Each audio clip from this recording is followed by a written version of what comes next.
तो आज हम बात करेंगे एक ऐसी कविता की, एक ऐसी काव्यात्मक आवाज की जो अपनी जड़ों को, अपनी संस्कृति को बचाने के लिए गुहार लगा रही है।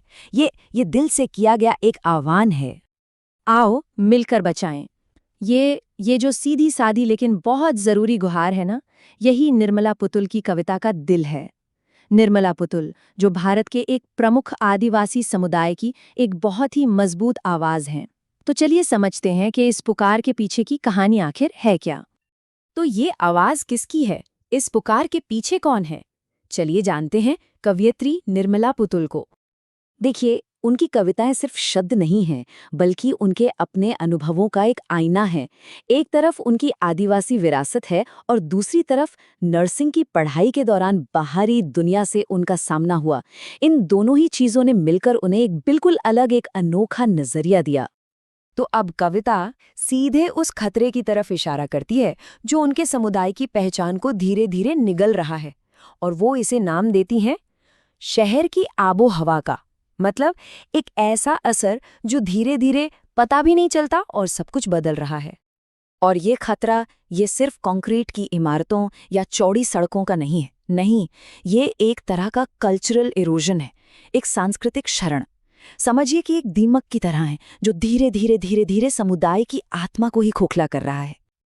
यहाँ कविता दो दुनियाओं को बिल्कुल आमने सामने खड़ा कर देती है। एक तरफ है संथाली बस्ती के अपने मूल मूल्य, जैसे भोलापन, मेहनत, प्रकृति से गहरा जुड़ाव, और दूसरी तरफ है शहरी संस्कृति का असर, जो अपने साथ क्या लाता है? अविश्वास, बनावटीपन और परंपराओं से दूरी। तो सवाल ये उठता है कि आखिर खो क्या रहा है? वो कौन सी खास चीजें हैं जो शायद हमेशा के लिए खो जाने की कगार पर हैं? सबसे पहले तो खुद की पहचान ही मिट रही है। भाषा से उसका अपना झारखंडी अंदाज गायब हो रहा है। चेहरों से वो जिंदा दिली, वो गर्माहट जा रही है। मन का हरापन, मतलब वो जो ताजगी और भोलापन होता है, और मुश्किलों से लड़ने का वो जुझारूपन, सब कुछ जैसे फीका पड़ता जा रहा है। और सिर्फ पहचान ही नहीं, प्रकृति से जो एक गहरा रिश्ता था, वो भी टूट रहा है।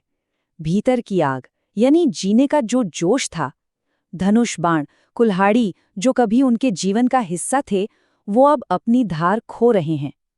मिट्टी की सौंधी महक, पारंपरिक गीतों की धुनें, जंगल की ताजी हवा, सब कुछ धीरे धीरे दूर जा रहा है। तो ये सिर्फ कुछ चीजों की लिस्ट नहीं है। ये एक पूरी की पूरी जीवन शैली के मिटने की कहानी है। एक ऐसी दुनिया जिसे धीरे धीरे खत्म किया जा रहा है। जो पूरा सामाजिक ताना बाना है, वो भी तो बिखर रहा है। नाचने के लिए अब वो खुले आंगन नहीं रहे, बच्चों के खेलने के लिए मैदान कहाँ है, जानवरों के लिए हरे भरे चरागाह वो भी नहीं, और तो और लोगों के बीच की वो बेफिक्र हंसी, और बुजुर्गों के लिए पहाड़ों की वो शांति, ये सब कुछ इस शहरीकरण के दबाव में कहीं गुम होता जा रहा है। तो इतने नुकसान और निराशा की बात करने के बाद यहाँ से कविता एक बहुत ही जरूरी मोड़ लेती है और एक बहुत ही अहम सवाल पूछती है। सब कुछ खत्म होने की ये पूरी तस्वीर दिखाने के बाद कवयित्री उस निराशा की भावना से सीधा सवाल करती हैं, क्या सच में बचाने के लिए अब कुछ भी नहीं बचा है? और इसका जवाब उम्मीद की एक जोरदार, एक शक्तिशाली घोषणा है। वो कहती हैं, बहुत कुछ बचा है अब भी हमारे पास। तो अब कविता का फोकस इस बात से हट जाता है कि क्या खो गया, और इस पर आ जाता है कि अभी भी क्या बचाया जा सकता है। कवयित्री कहती है कि इस अविश्वास भरे दौर में भी जो सबसे जरूरी चीजें हैं, भले ही वो नाजुक हों, वो अब भी बची हुई हैं। और ये बचाने के लिए आखिरी चिंगारियां क्या हैं? थोड़ा सा विश्वास, थोड़ी सी उम्मीद और थोड़े से सपने।